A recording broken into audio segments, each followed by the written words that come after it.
Seri 3 Pelangi di Langit Singasari. Sepasang ular naga di satu sarang. Cerita, S. Mintarja. Audiobook, novel silat.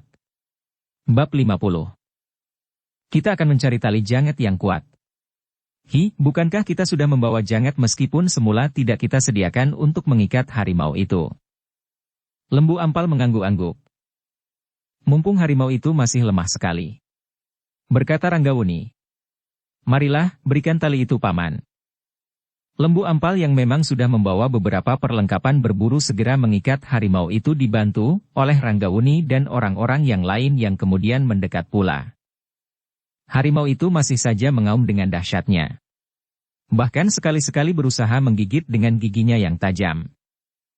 Tetapi tubuhnya memang masih terlampau lemah, sehingga akhirnya keempat kakinya pun telah terikat erat dengan janget rangkap 3. Betapapun juga harimau itu mencoba untuk meronta, tetapi tali janget itu memang terlampau kuat, sehingga harimau itu tidak akan mungkin dapat memutuskannya. Apalagi jangkau giginya tidak sampai kepada tali yang mengikat keempat kaki harimau itu. Meskipun besok kekuatan harimau itu mungkin pulih, tetapi harimau itu tentu tidak akan dapat memutuskan tali janget itu. Berkata Ranggawuni kemudian. Ini, bertanya Empu Baladatu. Ya, tuanku, jawab Lembu Ampal. Janget itu kuat sekali. Baiklah paman, berkata Ranggawuni kemudian. Marilah harimau itu kita bawa menyingkir. Lalu, katanya kepada Empu Sanggadaru. Empu bawa pulalah harimaumu. Kita sudah tidak akan mengintai jenisnya lagi di sini. Hamba, tuanku, jawab Empu Sanggadaru. Namun kemudian katanya. Ampun tuanku. Ternyata kali ini, tuanku pulalah yang menang. Aku berhasil menangkap harimau itu tanpa melukainya, tetapi setelah menjadi bangkai. Tetapi tuanku berhasil menangkap tanpa melukainya, dan bahkan masih tetap hidup. Mungkin harimau itu akan dapat sembuh dan pulih kembali setelah beberapa hari berada dalam kandang. Jika di padepokan hamba terdapat seekor harimau loreng raksasa yang sudah dikeringkan, maka di halaman istana Singasari terdapat seekor harimau loreng raksasa yang jantan, dalam keadaan yang masih hidup. Ranggawuni tersenyum. Jawabnya. Namun kau tetap orang yang pertama yang berhasil menangkap harimau sebesar itu, namun aku pun berbangga pula, bahwa aku adalah orang kedua. Tetapi hasil tangkapan yang tuanku lakukan adalah jauh lebih bernilai dari yang aku dapatkan. Ranggawuni tertawa. Katanya. Terserahlah kepada setiap penilaian. Tetapi marilah, kita akan beristirahat. Aku akan tidur. Tetapi, apakah tuanku tidak terluka? Oh, Ranggawuni mulai meraba tubuhnya. Terasa cairan yang hangat membasahi beberapa bagian dari kulitnya. Meskipun dalam kegelapan yang pekat, namun Ranggawuni segera mengetahui bahwa kulitnya telah dilumuri dengan darahnya sendiri. Agaknya kulitku memang terluka, jawabnya. Marilah Kakanda, berkata Mahisa Campaka. Sebaiknya luka itu kita obati. Kita akan pergi ke lapangan kecil itu. Kita akan membuat perapian yang besar, sehingga dengan demikian kita akan dapat melihat keadaan luka-lukaku, berkata Ranggawuni. Demikianlah maka kelompok kecil itu pun kemudian beriringan pergi ke lapangan kecil di hutan yang lebat itu. Dengan memanggulnya dengan dahan kayu, mereka membawa 2 ekor harimau loreng. Yang seekor sudah menjadi bangkai sedangkan yang seekor masih hidup. Namun ternyata bahwa membawa harimau yang masih hidup itulah yang jauh lebih sulit, karena setiap kali harimau itu meronta dan mengaum keras sekali. Namun Mahisa Campaka, Lembu Ampal dan Ranggawuni sendirilah yang memanggul harimau yang masih hidup itu. Mereka menolak bantuan yang akan diberikan oleh Cantrik, Empu Sanggadaru dan pengawal Empu Baladatu. Bawalah harimaumu, berkata Ranggawuni. Aku akan membawa harimauku. Empu Sanggadaru menarik nafas dalam-dalam. Tetapi ia tidak dapat memaksa. Ketika mereka sampai di lapangan rumput yang sempit di hutan yang lebat itu, mereka melihat kedua orang yang mereka tinggalkan masih tetap berjaga-jaga. Keduanya berdiri dengan tegak dengan senjata di tangan, ketika mereka mendengar langkah-langkah mendekat. Namun mereka pun kemudian bergembira setelah mereka mengetahui siapakah yang telah datang. Bukan main, desis kedua orang itu. Tuanku Ranggawuni berhasil menangkap harimau itu hidup-hidup. Sejenak kemudian, maka mereka pun segera mencari dahan kering dan ranting-ranting yang bertebaran. Perapian yang memang sudah ada, tetapi terlampau kecil, segera mereka tambah dengan kekayuan dan rerumputan kering. Nyala api pun segera menjilat tinggi. Dengan demikian maka mereka pun segera dapat melihat dengan jelas luka-luka yang terdapat di seluruh tubuh Ranggawuni. "Tunku harus segera diobati," berkata Lembu Ampal. Ranggawuni tidak menolak ketika kemudian Lembu Ampal membersihkan luka-lukanya yang terdapat hampir di seluruh tubuhnya.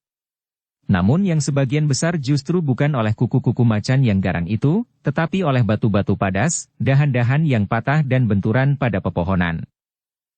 Empu Sanggadaru yang mengalami luka-luka serupa, bahkan lebih parah, membantu pula mengoleskan obat yang dibawa oleh Lembu Ampal. Dalam pada itu, Empu Baladatu duduk di ujung perapian dengan jantung yang bergejolak. Rasa-rasanya darahnya beredar semakin cepat menghentak-hentak urat nadinya. Bukan main, desisnya di dalam hati. Tuanku Ranggawuni ternyata memang orang yang luar biasa. Tentu Tuanku Mahisa Campaka juga memiliki kelebihan seperti itu. Ia menarik nafas dalam. Lalu apa yang dapat dilakukan oleh Mahisa Agni tentu akan membuatku pingsan. Karena itu, maka rasa-rasanya Empu Baladatu telah dihadapkan pada suatu kenyataan yang pahit bagi cita-citanya. Ia menganggap bahwa ilmu hitam yang disadapnya, pada puncaknya adalah ilmu yang paling kuat di seluruh permukaan bumi. Ia telah mengorbankan nilai-nilai kemanusiaan dengan suatu keinginan untuk menjadi orang yang paling kuat dan tidak terkalahkan. Namun kini ia telah menghadapi kenyataan yang lain. Empu Baladatu yang merasa dirinya telah cukup tua, baik umurnya, maupun saat-saat berguru dan mempelajari ilmu kanuragan, ternyata tidak melampaui kemampuan anak-anak muda yang tentu masih jauh lebih pendek saat-saat berguru dan berlatih daripada dirinya. Apakah aku mampu berkelahi melawan seekor harimau dengan tangan tanpa senjata apapun juga, dan menangkapnya hidup-hidup seperti yang dilakukan oleh Tuanku Ranggawuni? Pertanyaan itu telah mengganggunya setiap saat. Apalagi jika ia mulai membayangkan Mahisa Agni yang diketahuinya sebagai salah seorang guru Ranggawuni dan Mahisa Campaka. Agaknya tidak berlebih-lebihan jika beberapa orang mengatakan bahwa ilmu Gundala Sastra yang matang, dapat meluluhkan gunung dan mengeringkan lautan, berkata Empu Baladatu di dalam hati. Sejenak ia mencoba menimbang. Apakah ilmu hitamnya yang matang dapat melakukan seperti yang mungkin dilakukan oleh ilmu Mahisa Agni itu? Empu Baladatu menarik nafas dalam-dalam. Di dalam cahaya perapian yang kemerah-merahan ia melihat Ranggawuni merentangkan tangannya, dan membiarkan Lembu Ampal mengobati luka-lukanya yang tergores di seluruh tubuhnya. Yang pasti, Tuanku Ranggawuni tidak memiliki ilmu kebal, berkata Empu Baladatu di dalam hatinya. Sehingga sebenarnya masih mungkin untuk melakukan sesuatu atasnya. Tetapi aku kira racun tidak akan banyak manfaatnya, karena ia pun tentu memiliki obat penawarnya. Empu Baladatu termangu-mangu sejenak. Sekilas terbersit niatnya untuk merunduknya jika pada suatu saat kedua anak muda itu sedang tertidur. Tetapi apakah Lembu Ampal itu juga akan tidur mendengkur di sebelahnya tanpa kesiagaan sama sekali? Bertanya Empu Baladatu kepada diri sendiri. Namun tidak ada jawaban yang didapatkannya dari dirinya sendiri, selain keraguan-raguan dan bahkan kemudian hampir sebuah sikap putus asa. Tidak. Ia mencoba membentangkan dirinya dari perasaan putus asa itu. Masih akan aku ketemukan jalan. Masih ada waktu. Aku seharusnya memang tidak tergesa-gesa. Menurut orang yang dapat aku yakini kebenaran katanya, ilmu hitam adalah ilmu yang paling kuat di seluruh muka bumi meskipun harus mengorbankan kemanusiaan seutuhnya. Tetapi barangkali aku memang masih harus berjuang lebih lanjut untuk mencapai tingkatan yang sempurna itu. Empu Baladatu tidak sempat merenungi dirinya dan ilmunya lebih lama lagi. Ketika kemudian Lembu Ampal selesai mengobati Ranggawuni, maka mereka pun kemudian duduk dalam suatu lingkaran mengelilingi api yang semakin besar menggapai-gapai ke udara. Tuanku, bertanya Lembu Ampal kemudian. Jika Tuanku tetap pada rencana, maka baru beberapa hari lagi para pengawal akan menjemput Tuanku. Ya. Aku tetap pada rencana. Tetapi bagaimanakah dengan harimau itu? Harimau itu tentu merasa haus, lapar dan mungkin juga rasa sakit karena janget yang mengikat keempat kakinya dengan eratnya. Jika harimau itu kemudian meronta-ronta, apalagi terus-menerus dalam waktu beberapa hari, maka apakah tidak mungkin kaki-kaki harimau itu akan terluka? Jika demikian maka usaha tuanku untuk mendapatkan seekor harimau yang kulitnya tidak cacat akan sia-sia. Ranggauni mengerutkan keningnya. Dipandanginya wajah Mahisa Campaka sejenak. Lalu, kemungkinan itu memang ada. Tetapi bagaimanakah sebaiknya? Jika aku memperpendek waktu perburuan ini, bagaimana mungkin kita dapat kembali ke Singasari dalam keadaan seperti ini? Membawa seekor harimau sebesar itu tanpa orang lain? Tuanku juga tidak membawa tanda-tanda kebesaran sama sekali. Oh, itu tidak penting. Tetapi bagaimanakah harimau itu harus kita bawa? Jika harimau itu kita sangkutkan pada punggung seekor kuda, maka kuda itu tentu bagaikan menjadi gila. Bahkan mungkin punggungnya akan terkelupas digigit oleh harimau itu. Tetapi jika kita harus memanggulnya sepanjang jalan yang panjang ini, tentu akan mengalami kesulitan pula. Mungkin kita dapat minta bantuan tuanku, berkata Lembu Ampal. Hi. Wajah Ranggawuni menjadi cerah. Apakah begitu Empu Sanggadaru? Tentu tuanku. Hamba akan dengan senang hati membantu tuanku, membawa harimau itu ke Istana Singasari. Bahkan hamba tidak akan berkeberatan untuk menyerahkan diri hamba dan harimau yang telah berhasil hamba tangkap bagi hiasan pula di Istana Singasari. Oh, Ranggawuni tertawa. Kita sudah membaginya dengan adil. Kau seekor dan aku seekor. Empu Sanggadaru menarik nafas dalam-dalam. Ia menyadari bahwa Ranggawuni tentu akan menolak, karena sifat-sifatnya yang keras tetapi luhur. Karena itu, Empu Sanggadaru tidak memaksanya. Katanya kemudian, baiklah tuanku. Jika tuanku bermurah hati, mengizinkan hamba memiliki harimau yang seekor itu. Kenapa tidak? Bukankah kau sendiri yang mendapatkannya? Tetapi hutan ini adalah telatah Singasari. Jika tuanku menghendaki, apapun yang ada di dalam wilayah Singasari adalah milik tuanku. Itu tidak benar, jawab Ranggawuni dengan wajah yang bersungguh-sungguh. Singasari bukan milik Ranggawuni dan Mahisa Campaka. Ranggawuni adalah milik seluruh rakyat Singasari, meskipun pemilikan secara khusus diatur menurut adat, sehingga dengan demikian rakyat tidak berebutan atas sesuatu barang. Empu Sanggadaru mengangguk-angguk. Katanya, sebenarnya lah demikian tuanku. Taunku adalah seorang maharaja yang sangat bijaksana. Ranggawuni tertawa. Katanya, bertanyalah kepada Mahisa Campaka. Bukan akulah yang bijaksana. Agaknya memang demikian yang seharusnya. Tetapi ada yang berpendapat lain tuanku. Seolah-olah seisi negara itu adalah milik seorang raja. Itu adalah perkecualian. Bukan ketentuannya yang merupakan perkecualian yang harus diakui.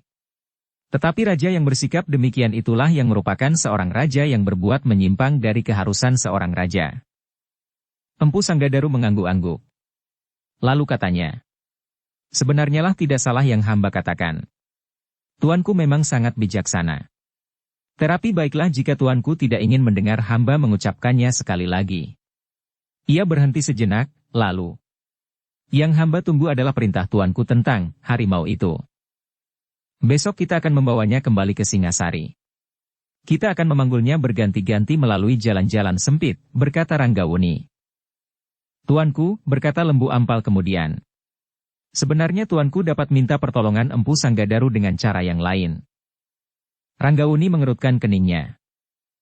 Tuanku dapat minta bantuan seorang cantriknya, pergi ke istana dan menyampaikan perintah tuanku, agar beberapa orang pengawal yang telah ditemukan sebelumnya menjemput tuanku.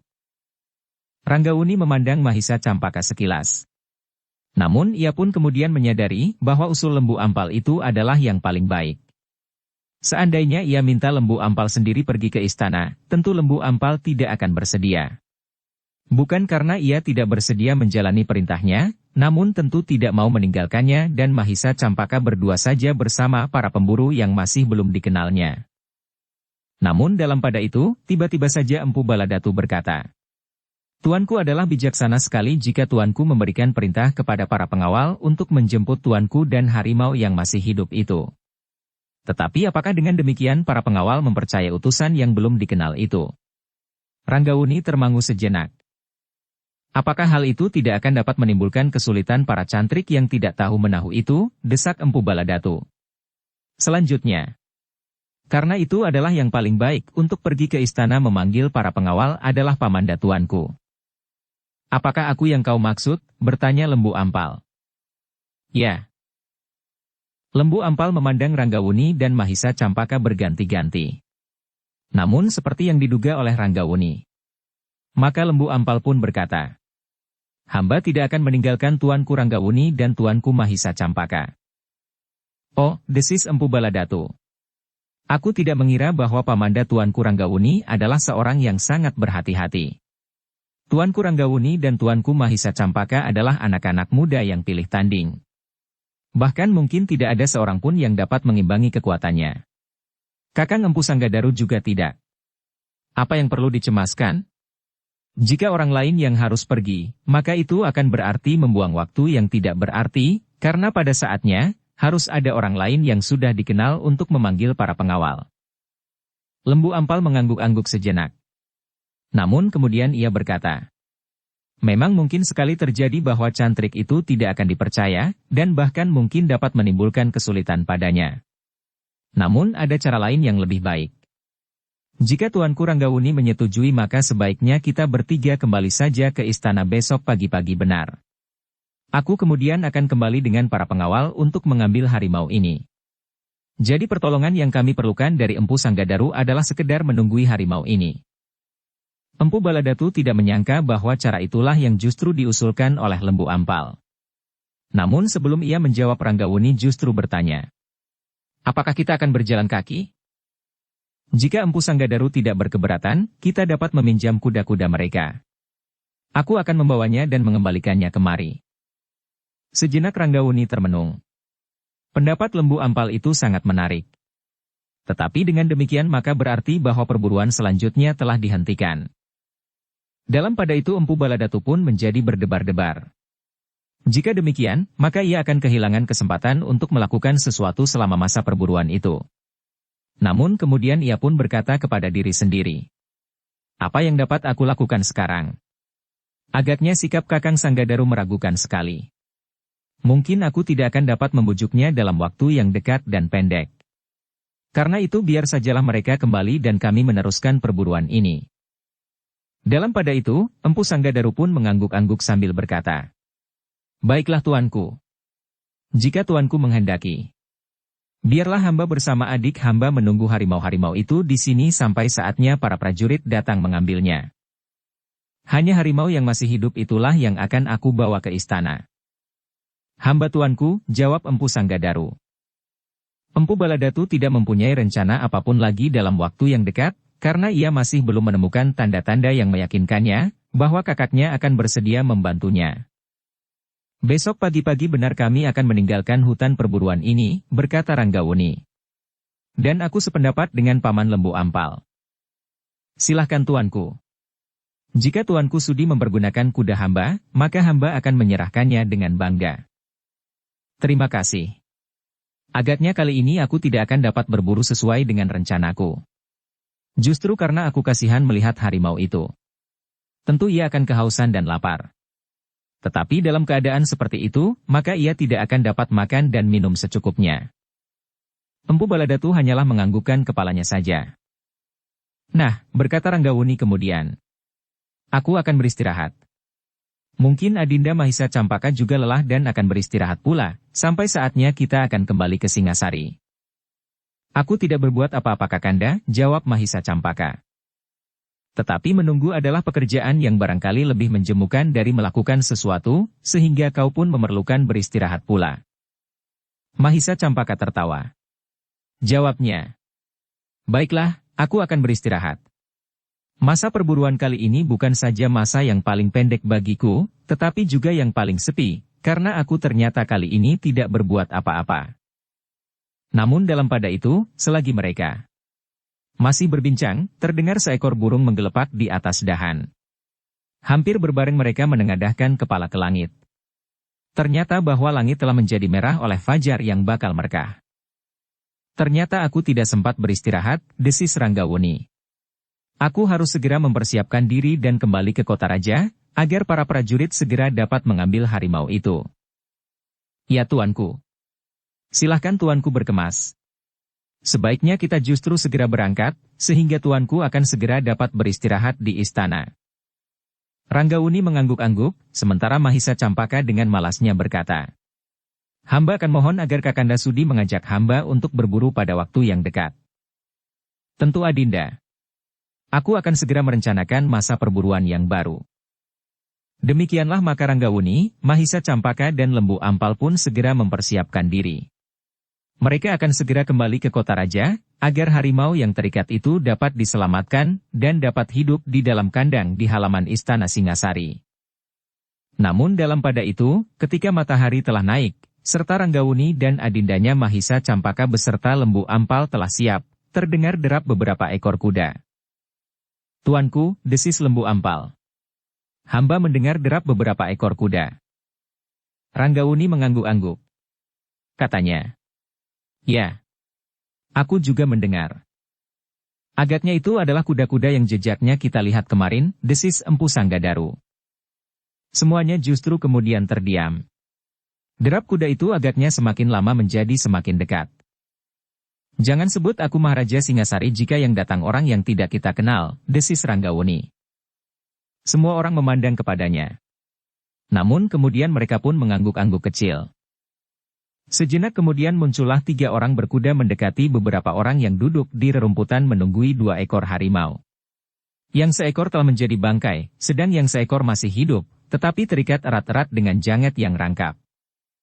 Ketika penunggang kuda itu melihat beberapa orang pemburu yang telah berhasil mendapatkan 2 ekor harimau, maka kuda-kuda mereka pun tiba-tiba saja menjadi lambat dan berhenti. "Hi, siapakah kalian?" tiba-tiba seorang yang masih muda di atas punggung kuda yang paling depan itu pun bertanya. Sejenak orang-orang yang berada di lapangan rumput sempit itu termangu-mangu. Baru kemudian Empu Sanggadaru menjawab, "Kami adalah pemburu yang memang sering melakukan pemburuan di hutan ini. Agaknya Kisanak orang-orang baru di sini."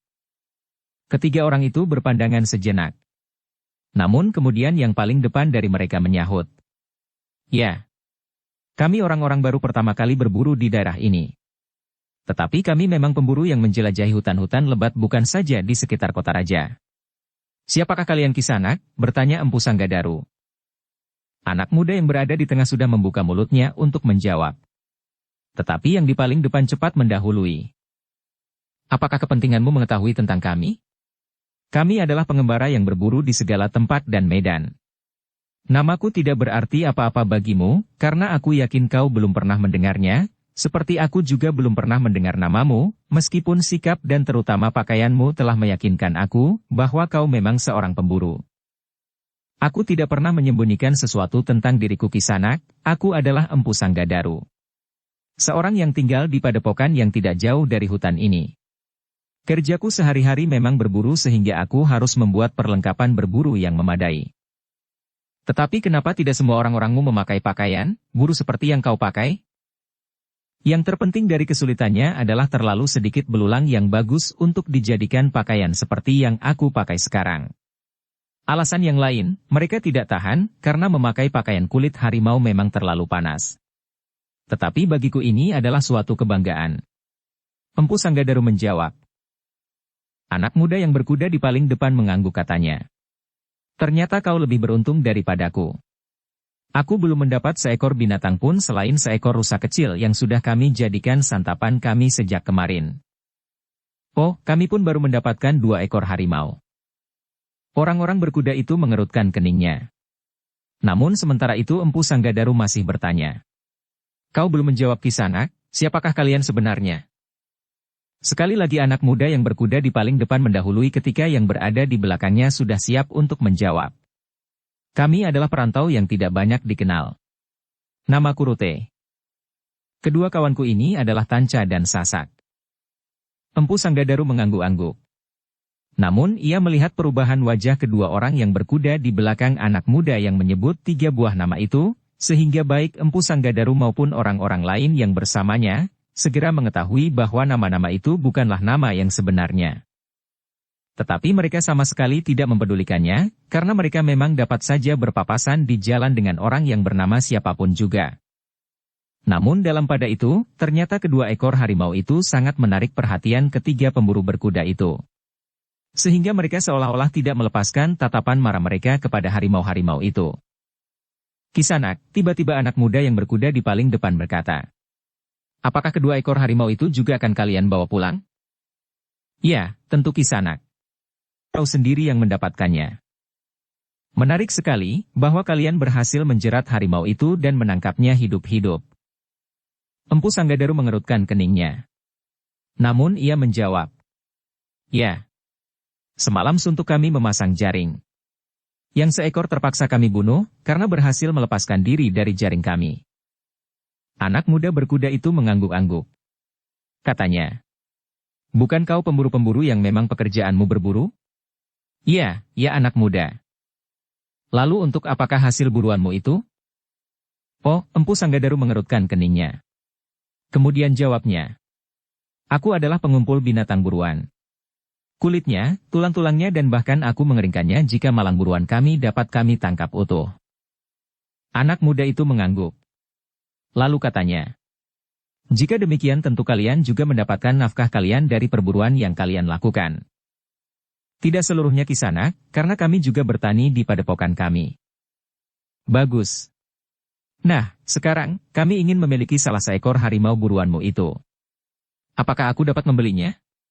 Aku ingin menyimpannya dan mengeringkannya. Seorang saudaraku memiliki kemampuan untuk mengeringkan binatang, karena ia mengetahui ramuan yang dipergunakan untuk itu." Empu Sanggadaru mengerutkan keningnya, lalu jawabnya, "Maaf Kisanak. Kami pada dasarnya memang seorang pemburu yang sebagian besar hidup kami habiskan untuk berada di tengah-tengah hutan seperti sekarang ini. Tetapi bukan maksud kami untuk menjual hasil buruan kami, karena kami adalah orang-orang yang senang akan hasil buruan kami bagi perhiasan rumah kami. Selebihnya adalah kebanggaan kami untuk menempatkan hasil-hasil buruan kami itu sebagai pajangan dan dikagumi oleh tamu-tamu kami." Anak muda yang berkuda di paling depan itu berpaling memandang kedua orang kawannya. Anak muda yang seorang lagi kemudian berkata, "Kau dapat memberikan harga berapa saja asal masih cukup wajar. Kami mengagumi kemampuanmu menangkap 2 ekor harimau itu sekaligus. Padahal kami datang lebih dahulu daripadamu. Jika kami mengambil seekor maka kalian masih mempunyai seekor yang sama besarnya dan sama garangnya." Empu Sanggadaru memandang Ranggauni sejenak. Namun sebenarnya ia hanya sekedar ingin meyakinkan, karena sudah pasti bahwa permintaan itu tidak akan dapat dipenuhinya. Ranggauni menarik nafas dalam-dalam. Sedangkan kepalanya kemudian terangguk kecil, karena seolah-olah ia pun dapat membaca maksud Empu Sanggadaru. "Kisanak," berkata Empu Sanggadaru kemudian kepada ketiga orang itu, "Sayang sekali, bahwa kami tidak akan dapat memenuhi permintaanmu. Kami dengan bangga akan dapat mengeringkan sepasang harimau ini, jantan dan betina. Namun kami masih juga ingin mencoba untuk menyembuhkan harimau jantan ini dari kejutan saat ia terperangkap, agar kemudian dapat kami pelihara di samping yang sudah mati. Tetapi apabila tidak mungkin, maka terpaksa kami pun akan mengeringkannya dan memasangnya di depan pintu peringgitan." Anak muda yang berkuda di paling depan mengerutkan keningnya. Lalu katanya, "Jangan mempersulit keadaan. Aku akan memberikan imbalan. Aku tidak hanya akan sekedar merampas. Kami tahu Kisanak.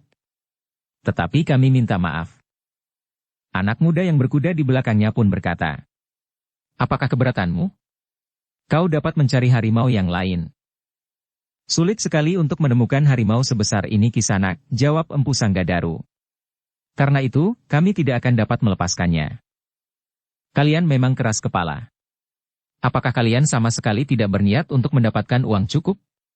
Dan kemudian memasuki hutan ini lebih dalam lagi dan mendapatkan harimau yang lebih besar?" "Tidak." "Persetan," geram anak muda yang berkuda di paling depan. "Kalian keras kepala. Buat apa sebenarnya kalian berburu, jika hanya akan kau timbun di dalam rumahmu saja tanpa menghasilkan apa-apa?" "Itu urusan kami," tiba-tiba Empu Baladatu yang lebih panas menjawab. Ia tidak sabar lagi melihat anak-anak muda yang baginya terlalu sombong, sedang seorang yang nampaknya lebih tua sama sekali tidak berbicara apa-apa.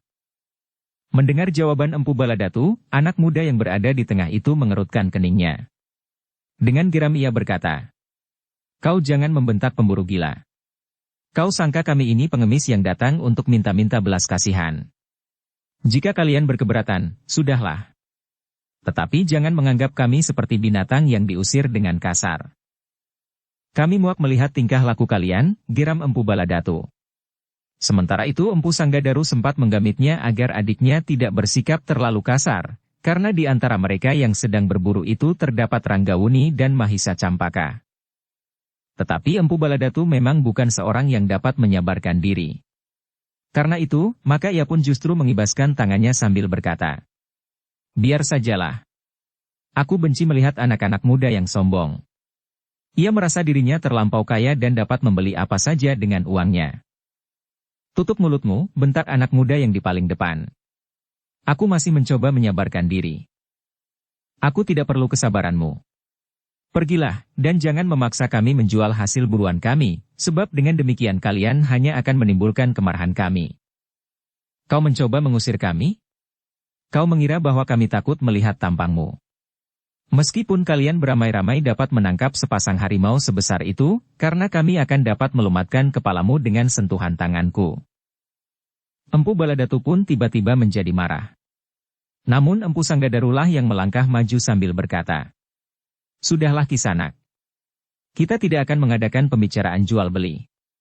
Kami persilahkan Kisanak mencari langsung ke jantung hutan ini. Mungkin di tengah-tengah hutan yang lebat ini, masih akan dapat dipertemukan harimau sebesar harimau-harimau itu." "Kami tidak bernafsu sekali untuk mendapatkan seekor harimau," jawab anak muda yang berkuda di paling depan. "Tetapi jangan bersikap seperti seorang pahlawan di medan perang menghadapi lawannya yang sudah menyerah. Pergilah." Empu Baladatu masih membentak. Ternyata bahwa bentakan itu benar-benar telah membakar hati anak muda yang berkuda di tengah. Karena itu sekali lagi anak muda itu mengancam, "Jika kau tidak mau menutup mulutmu, aku akan membungkamnya." "Setan alas," geram Empu Baladatu. "Cobalah kau lakukan. Aku akan dapat mengelupas kulitmu seperti pisang." Kata-kata itu benar-benar telah mengejutkan ketiga orang berkuda itu. Ternyata mereka telah pernah mendengar istilah yang diucapkan oleh pemburu itu. Namun dengan demikian, maka mereka pun kemudian menjadi berhati-hati. "Marilah," tiba-tiba orang yang paling tua di antara mereka berkata, "kita tinggalkan mereka. Sudah mereka katakan bahwa mereka tidak akan menjual hasil buruan mereka." Kedua anak muda itu termangu-mangu. Namun sekali lagi yang tua itu berkata, "Marilah. Kita akan mencari sendiri." Namun kedua anak muda itu masih belum beranjak dari tempatnya, bahkan wajah mereka menjadi merah membara karena kemarahan yang semakin memuncak. Sejenak suasana menjadi tegang. Baik yang berada di punggung kuda, maupun yang berdiri di atas tanah saling berdiam diri dengan tegangnya. Agaknya kedua anak muda yang berkuda itu benar-benar telah dibakar oleh kemarahannya, sehingga nampaknya mereka benar-benar akan bertindak kasar. Tetapi Empu Baladatu pun tidak lagi dapat menahan hatinya, sehingga ia pun siap untuk bertempur dengan caranya. Sementara itu Ranggawuni, Mahisa Campaka dan Lembu Ampal memandang ketiga orang berkuda itu dengan saksama. Dari sorot matanya dan sikapnya, mereka yakin bahwa ketiga orang itu memang bukan orang kebanyakan. Pada itu, dalam ketegangan yang semakin memuncak, orang yang paling tua dari ketiga orang berkuda itu berkata sekali lagi, "Tidak pantas kita berkelahi di sini tanpa sebab yang meyakinkan. Jika ada orang yang melihat peristiwa ini, maka akan mudah menimbulkan salah duga. Mereka tentu mengira bahwa kita akan merampas harimau hasil buruan mereka, meskipun sebab yang sebenarnya adalah sikap yang kasar dan menghina. Tetapi alasan itu tentu kurang meyakinkan." Anak muda yang berkuda di paling depan menggeletakkan giginya. Sementara Empu Baladatu telah bersiap menghadapi segala kemungkinan. Namun pada itu, dalam ketegangan yang memuncak, Ranggawuni telah memberikan isyarat kepada Lembu Ampal untuk mendekat. Kemudian ia pun berbisik di telinganya, "Cegahlah perkelahian yang mungkin dapat terjadi." Lembu Ampal pun kemudian mengangguk sambil berdiri. Tepat pada saatnya ia mendekati anak-anak muda itu sambil berkata, "Kami minta maaf Kisanak. Mungkin sikap kami terlampau kasar. Tetapi itu sudah menjadi sifat seorang pemburu. Karena itu, jika bagi kalian, sifat itu kurang menyenangkan, maka biarlah sekali lagi aku minta maaf." Empu Sanggadaru menarik nafas dalam-dalam. Bahkan ia pun kemudian menambahkan, Kami terbiasa hidup dalam kekerasan lebatnya hutan dan binatang-binatang buas yang hanya mengagungkan kekuatan sebagai lambang kekuasaan. Kami memang minta maaf atas kekasaran kami. Tetapi Empu Baladatu memotong. Apakah kami membiarkan mereka menghina kami, Kakang? Tentu bukan maksudnya menghina, sahut Lembu Ampal. Biarlah mereka lewat. Mereka tidak akan memaksa untuk mengambil harimau-harimau hasil buruan kita. Empu Baladatu menarik nafas dalam-dalam. Ia tidak dapat mengerti sikap kakaknya dan Lembu Ampal. Sekilas dipandanginya Ranggawuni dan Mahisa Campaka yang sama sekali tidak menunjukkan gejolak perasaannya sama sekali. Orang-orang cengeng, geram Empu Baladatu di dalam hatinya. Namun ia masih tetap menahan diri, karena ia tahu pasti, bahwa yang ada di hadapannya itu adalah seorang maharaja yang bukan saja memiliki kewibawaan, tetapi juga memiliki kemampuan yang tidak ada taranya seperti yang sudah dilihatnya sendiri.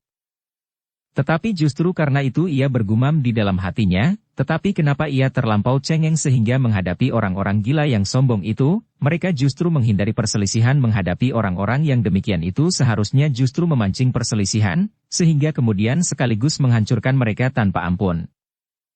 Tetapi kata-kata itu hanya melingkar di dalam dadanya saja, karena Empu Baladatu tidak dapat mengucapkannya. Dalam pada itu ketiga orang berkuda itu termangu-mangu. Dari tatapan matanya, ketiganya melihat perbedaan yang memancar pada sorot mata Lembu Ampal dari pemburu-pemburu yang kasar itu, terutama orang yang telah mengucapkan kata-kata yang telah menyentuh jantungnya. Karena itu, ketika orang tertua di antara mereka sekali lagi mengajaknya meninggalkan tempat itu, maka anak-anak muda itu pun menggeretakkan giginya sambil menarik kendali kudanya. Keparat, desis yang paling depan. Sudahlah, potong yang tertua. Kita akan mencari sendiri kelak. Anak-anak muda itu tidak menyahut. Sementara itu yang tertua itu pun berkata, kami akan pergi. Bukan tujuan kami untuk berburu. Jika kami singgah, sebenarnya kami hanyalah ingin memberikan selingan dalam kehidupan kami yang barangkali sangat menjemukan. Meskipun demikian bukan berarti bahwa kami bukan pemburu, karena kami pun sudah terbiasa berburu meskipun tidak di sini tetapi kali ini memang kami tidak sedang berburu. Silahkan, jawab Lembu Ampal. Mungkin lain kali kalian dapat kembali lagi kemari dan menemukan harimau sebesar itu. Orang yang tertua itu mengangguk. Tetapi ia tidak menjawab lagi. Kudanya pun segera bergerak mengikuti kedua ekor kuda yang lain. Ketika ketiga ekor kuda itu sudah hilang di balik dedaunan, maka seorang anak muda di antara ketiga penunggang kuda itu pun berkata, aku sudah pernah mendengar kata-kata seperti yang diucapkan oleh pemburu gila itu. Ya. Jawab yang tertua di antara mereka. Kita tidak akan dapat melupakannya. Kata-kata itu selalu diucapkan oleh orang-orang yang berilmu hitam. Yang lain menggeram. Aku adalah seorang yang bergelar pembunuh orang berilmu hitam di samping Mahisa Bungalan. Aku sudah berniat untuk membunuh mereka semuanya. Mereka berjumlah jauh lebih banyak dari kita. Dan aku melihat sikap yang berbeda dari antara mereka itu. Anak muda itu menggeram. Agaknya hatinya benar-benar bergejolak melihat orang berilmu hitam di hutan yang lebat itu. Angger Linggadadi, berkata orang tua itu. Kita tidak boleh sekedar terbakar oleh perasaan. Kita harus mempertimbangkan banyak segi menghadapi orang-orang berilmu hitam itu. Apa salahnya jika aku bertindak saat itu? Kita berjumlah 3 orang. Di antara kita ada Kakang Linggapati. Orang tertua itu menarik nafas dalam-dalam. Linggapati sendiri nampaknya juga sedang berusaha untuk menahan gejolak perasaannya. Angger Linggadadi, berkata orang tua itu. Aku tidak sempat menghitung dengan baik. Tetapi aku kira ada 7 orang yang menunggui 2 ekor harimau itu. Apakah kita bertiga tidak dapat membunuh ke-7 orang berilmu hitam itu? Mungkin 1-2 di antara mereka adalah orang-orang terpenting di dalam lingkungan mereka. Tetapi tentu yang lain sama sekali tidak berarti bagi kita. Itu adalah kata-kata hati yang terbakar oleh kemarahan dan kebencian. Tetapi sebaiknya, biar sajalah mereka berkeliaran. Jika mereka bertemu dengan Mahisa Bungalan, biarlah Mahisa Bungalan menyelesaikannya. Dan setiap orang akan berterima kasih kepada Mahisa Bungalan itu. Sementara kita menyia-nyiakan kesempatan. Jika terjadi sesuatu atas kita, tidak akan menguntungkan kita sendiri, sedangkan jika kita berhasil membunuh mereka semuanya, kita tidak akan mendapatkan apapun juga. Dalam pada itu Linggapati berkata, kita sebaiknya memang membiarkan mereka berkeliaran di hutan itu. Kenapa? Bertanya Linggadadi. Kita masih harus menyiapkan diri dan menyimpan kemampuan kita untuk tujuan yang lebih besar daripada sekedar membiarkan hati kita dibakar oleh kebencian kepada orang-orang berilmu hitam. Sebutan pembunuh orang berilmu hitam itu agaknya telah menyeretmu kepada sikap yang tidak terkendali meskipun aku pun hampir saja kehilangan pengamatan diri karena sikap orang itu tentang harimaunya. Tetapi baiklah untuk sementara kita melupakannya. Linggadadi menarik nafas. Namun ia pun mengangguk-anggukan kepalanya. Katanya, kita akan menunggu hingga pada suatu saat yang tepat. Mudah-mudahan mereka sudah binasa oleh Mahisa Bungalan. Jika Mahisa Bungalan merintangi usaha kita merambas jalan ke tahta Singasari, kitalah yang akan membinasakannya. Demikianlah mereka pun kemudian berusaha untuk melupakan orang-orang yang ditemuinya di hutan itu. Dengan hati yang kosong mereka meneruskan perjalanan mereka meninggalkan lapangan sempit di hutan itu dan menelusuri lorong setapak menuju ke udara terbuka. Namun dalam pada itu, agaknya perburuan yang pendek itu telah menarik perhatian, sehingga Linggapati pun kemudian bergumam. Jika ada waktu yang lain, berburu agaknya memang sangat menarik. Ya, berkata Linggadadi. Sebenarnya aku masih ingin melanjutkan perburuan kali ini. Terapi agaknya waktu terlampau sempit. Linggapati mengangguk-angguk. Katanya, kita memang harus segera kembali. Mudah-mudahan kehadiran kita yang lambat di rumah tidak menumbuhkan kegelisahan. Namun ketika di perjalanan keluar itu mereka melihat seekor kijang melintas, maka tiba-tiba saja timbul keinginan Linggadadi untuk mengejarnya. Sudahlah, berkata Linggapati. Mungkin kita akan terseret kembali jauh ke dalam hutan ini. Linggadadi menarik nafas dalam-dalam. Ia pun mengurungkan niatnya untuk mengejar binatang buruan itu. Namun demikian ia berkata, Kakang Linggapati, apakah kita dapat berhenti sebentar di mulut lorong itu? Aku masih ingin mendapatkan seekor binatang buruan. Aku ingin membawa kepalanya kembali dan mengeringkannya mumpung kita berada di hutan perburuan yang agak lebat dan menyimpan banyak binatang. Kenapa tidak kau lakukan atas binatang yang kita langkap itu? Linggadadi termenung sejenak, lalu. Tiba-tiba saja keinginan itu timbul setelah aku melihat 2 ekor harimau itu. Aku berharap bahwa ada seekor harimau yang dapat kita ketemukan di sini. Jarang sekali harimau berkeliaran di bagian tepi hutan. Biasanya harimau berada agak ke tengah. Tetapi harimau yang lapar mungkin pula justru keluar hutan. Bahkan ada harimau yang terpaksa berburu binatang peliharaan. Tetapi jarang sekali terjadi. Kita umpankan seekor dari kuda-kuda kita. Lalu, bagaimana dengan perjalanan kembali, bertanya orang yang paling tua. Kita tidak benar-benar membiarkan kuda kita diterkam harimau. Aku akan menunggunya dan membunuh harimau itu dengan pisau belati. Bagaimana jika sama sekali tidak ada harimau di daerah ini? Sementara itu kira menunggu sampai jemu? Kita akan membatasi waktu. Sampai tengah hari. Jika tidak ada seekor binatang pun yang kita dapatkan, kita meneruskan perjalanan. Tidak harus seekor harimau. Tetapi apa saja yang lewat dan dapat kita tangkap. Linggapati menarik nafas dalam-dalam. Tetapi ia tidak dapat menolak keinginan adiknya untuk membawa seekor binatang buruan. Tetapi menunggu binatang buruan di bagian hutan yang sudah semakin menepi, tentu tidak akan banyak memberikan harapan. Tidak akan banyak binatang yang kita temui di sini, berkata orang yang tertua. Mungkin seekor kijang, mungkin rusa atau kancil. Tetapi tentu bukan seekor harimau. Apapun juga. Aku ingin membawa kepalanya pulang. Aku ingin mengeringkannya dan memasangnya pada dinding bilik dalam. Itu hanyalah suatu permulaan. Di saat-saat mendatang, aku akan berburu lebih sering untuk mendapatkan binatang lebih banyak lagi. Mungkin seekor harimau loreng, harimau kumbang atau seekor banteng. Linggapati yang kemudian mengekang kudanya pun kemudian berkata, kita akan berhenti di sini, kita akan mengikat kuda kita dan duduk menunggu sampai tengah hari. Kita akan masuk agak ke dalam. Jika jalan sempit ini sering dilalui para pemburu, maka tidak akan seekor binatang pun yang akan lewat di sini. Seekor kuda kita akan kita ikat di dekat sebuah gerumbul yang lebat. Sementara itu aku akan memanjat sebatang pohon di dekatnya, agar aku sempat menerkam harimau yang terpancing oleh kuda itu. Linggapati tersenyum. Katanya, kali ini bukannya seekor harimau yang menerkam mangsanya. Tetapi seekor harimau akan diterkam oleh seseorang. Linggadadi pun tertawa pula. Namun katanya, tetapi aku tentu akan berhasil membunuhnya jika ada seekor harimau yang mendekat. Demikianlah maka mereka pun segera mempersiapkan diri. Mereka menuntun kuda mereka memasuki gerumbul-gerumbul di pinggir jalan sempit itu. Biarlah ketiganya saja kita umpankan, berkata Linggapati. Sehingga kita tidak perlu menunggu dua ekor yang lain. Bagus, desis Linggadadi. Jika ada angin bertiup ke hidung seekor harimau, maka harimau itu tentu akan mencarinya dan menemukannya. Itu berarti bahwa kita akan mendapatkan seekor harimau pula tanpa membeli dari orang-orang dungu itu.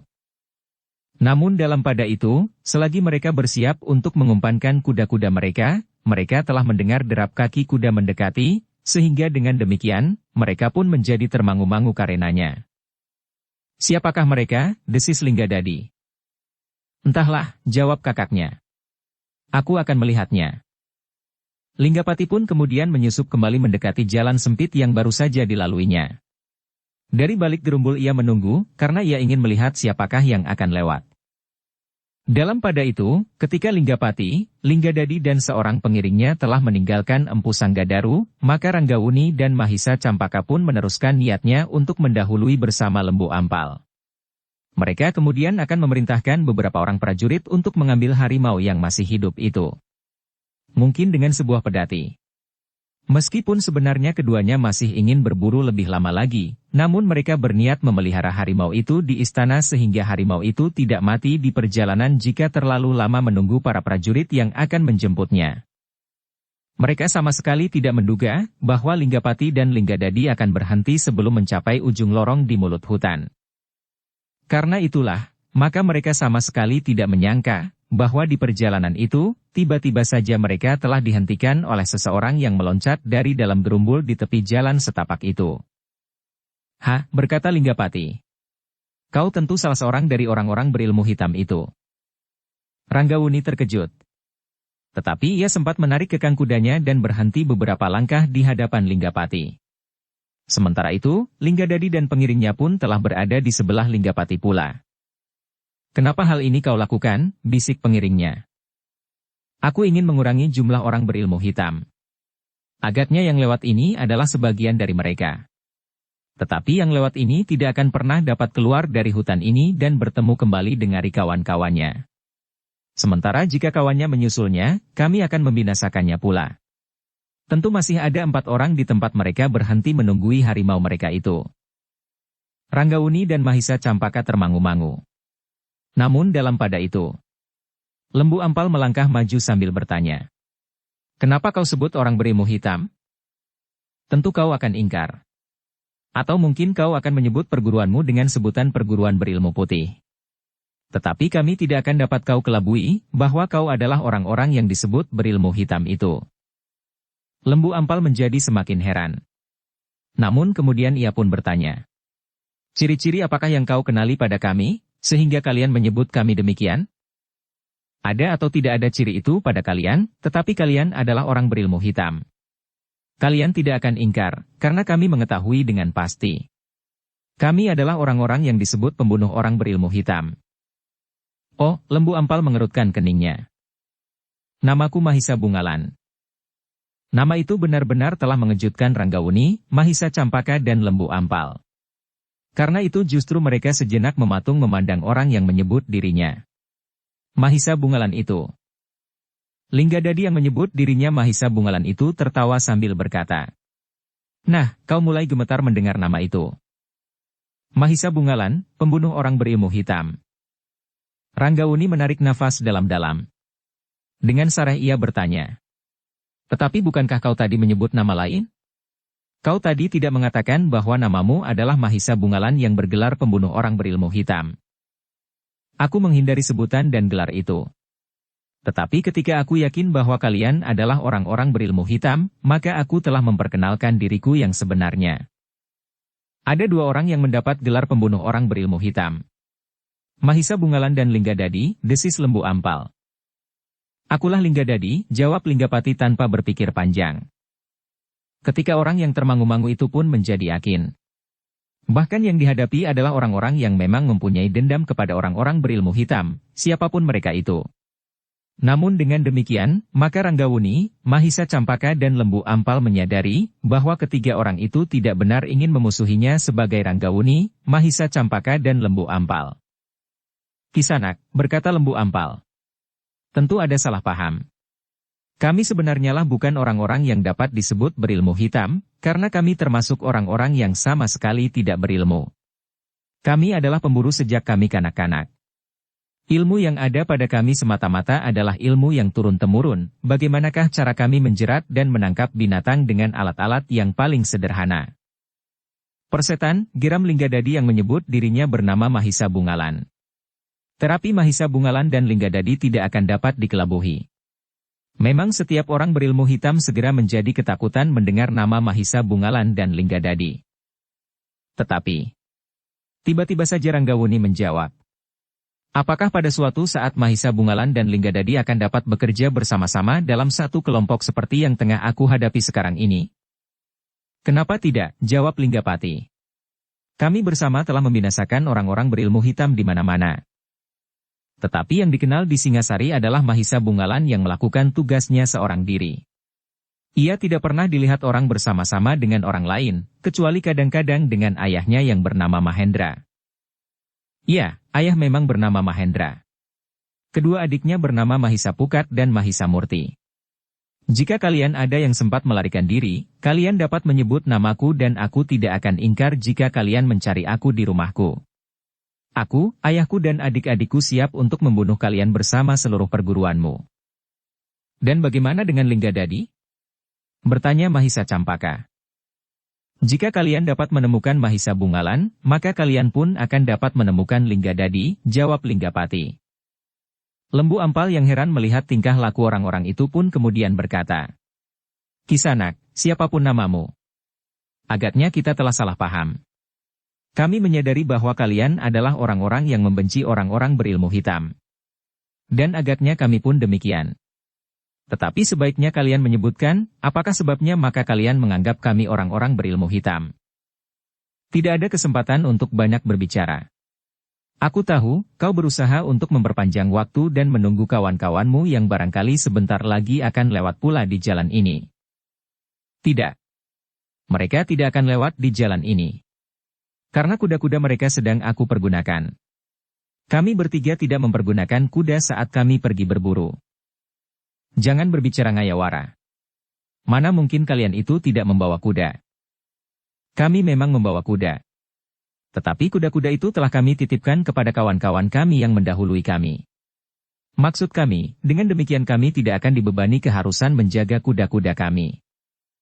Oh, itu adalah cerita yang sama sekali tidak menarik sedang kawan-kawan kalian tetap juga menunggui kuda-kudanya, bentak Linggadadi. Sudahlah. Kami akan membunuh kalian apapun yang kalian katakan. Kami tetap dalam sikap kami, sesuai dengan gelar yang telah kami dapatkan pembunuh orang berilmu hitam. Kami sudah mencoba memberi peringatan, bahwa kalian telah salah menilai kami, desis Mahisa Campaka. Itu adalah sekedar suatu usaha untuk menyelamatkan diri. Aku pernah membunuh 5 orang berilmu hitam. Mereka juga ingkar bahwa mereka adalah orang-orang berilmu hitam, karena mereka dan juga kalian, sama sekali tidak merasa bahwa ilmu yang kau pelajari itu adalah ilmu yang sama sekali bertentangan dengan perikemanusiaan. Apalagi karena kalian sudah mempersiapkan diri untuk suatu tujuan yang lebih besar, menghancurkan pemerintahan. Ranggawuni, Mahisa Campaka dan Lembu Ampal menjadi heran dan bertanya-tanya di dalam hati. Siapakah sebenarnya orang-orang itu? Tetapi mereka tidak sempat untuk berbicara lebih banyak lagi karena orang-orang itu agaknya benar-benar akan menyerang. Lembu Ampal pun kemudian mempersiapkan dirinya sebaik-baiknya, karena yang bersamanya itu adalah 2 orang yang sedang memerintah Singasari. Setelah mengikat kudanya sendiri pada sebatang pohon perdu, maka ia pun kemudian kendali kuda kedua anak muda itu dan mengikatnya pula seperti kudanya.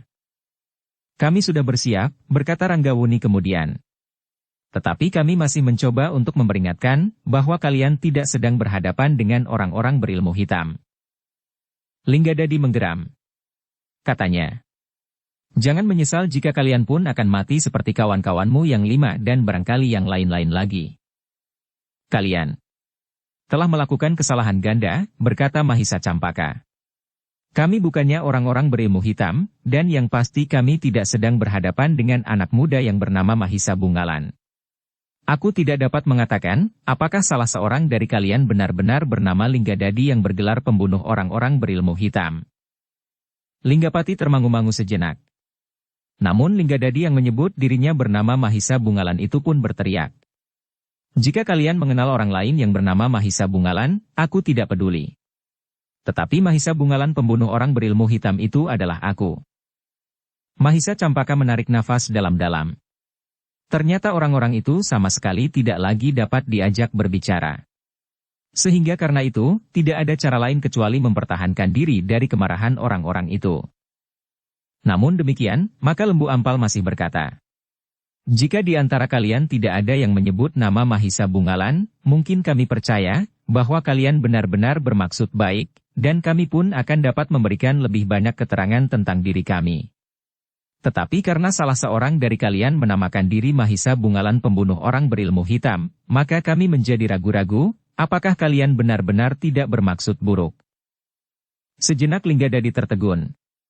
Tetapi hatinya benar-benar telah menjadi gelap. Nafsunya untuk membunuh orang yang dianggapnya berilmu hitam itu sudah tidak dapat terbendung lagi. Karena itulah maka ia pun kemudian melangkah maju sambil berkata, aku tidak sempat berbicara lebih lama lagi. Kalian harus segera kami musnahkan. Kemudian akan menyusuli kawan-kawan kalian yang masih ada di padang perburuan itu. Dengan demikian sekaligus kami akan mendapatkan 2 ekor harimau yang kami inginkan itu. Jika soalnya adalah harimau itu, maka apakah sudah sepantasnya kalian berusaha membunuh sesama? Aku tidak peduli apapun tanggapanmu. Aku akan tetap membunuh orang-orang yang tidak mengenal peri kemanusiaan. Dengan cara yang tidak berperi kemanusiaan pula. Persetan. Linggadadi melangkah maju. Demikian pula Linggapati dan pengiringnya yang nampak ragu-ragu. Tetapi ia pun ternyata tidak mempunyai pilihan lain, karena kedua anak-anak muda itu benar-benar akan bertempur melawan orang-orang yang dianggapnya berilmu hitam itu. Ranggawuni dan Mahisa Campaka pun telah bersiap pula. Meskipun mereka tidak saling berjanji, tetapi Ranggawuni seolah-olah telah menempatkan diri melawan anak muda yang menyebut dirinya bernama Linggadadi, dan Mahisa Campaka telah bersiap-siap melawan anak muda yang menyebut dirinya bernama Mahisa Bungalan. Sementara itu dengan segan, pengiring Linggapati pun telah bersiap pula melawan Lembu Ampal yang nampak ragu-ragu juga. Tetapi Linggadadi yang menyebut dirinya bernama Mahisa Bungalan itu ternyata benar-benar bernafsu membunuh lawannya. Dengan garangnya ia mempersiapkan diri. Dan sejenak kemudian maka ia pun telah mulai menyerang Mahisa Campaka. Mahisa Campaka sudah siap menghadapi serangan itu, sehingga dengan demikian, serangan itu sama sekali tidak mengejutkannya. Dengan sigap ia menghindari serangan itu. Namun demikian, seperti juga pada Ranggawuni dan Lembu Ampal, Mahisa Campaka pun merasa bahwa tidak sepantasnya ia kehilangan akal seperti lawan-lawannya, karena ia masih tetap menduga bahwa yang terjadi adalah sebuah salah paham saja. Tetapi menghadapi serangan yang kemudian membadai, Mahisa Campaka tidak akan dapat selalu bertahan dan menghindar pada suatu saat ia pun akan sampai pada suatu batas yang tidak dapat dihindarinya lagi. Untuk mengurangi tekanan lawannya, maka ia pun harus melawannya pula. Dalam pada itu, Linggapati pun telah menyerang Ranggawuni pula.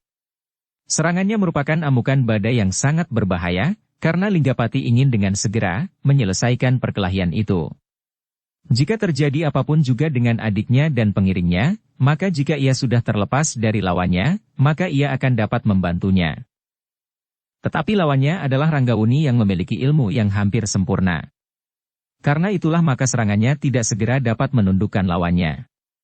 Bahkan kadang-kadang Linggapati menjadi heran, bagaimana mungkin lawannya dapat dengan mudah melepaskan diri dari belitan serangannya yang sangat cepat dan berbahaya. Ternyata ini adalah orang-orang berilmu hitam dari tingkat yang lebih tinggi daripada mereka yang aku jumpai di dalam pasar itu, berkata Linggapati di dalam hatinya. Di lingkaran perkelahian yang lain, Lembu Ampal bertempur dengan orang yang paling tua di antara ketiga orang itu, masih juga tetap ragu-ragu.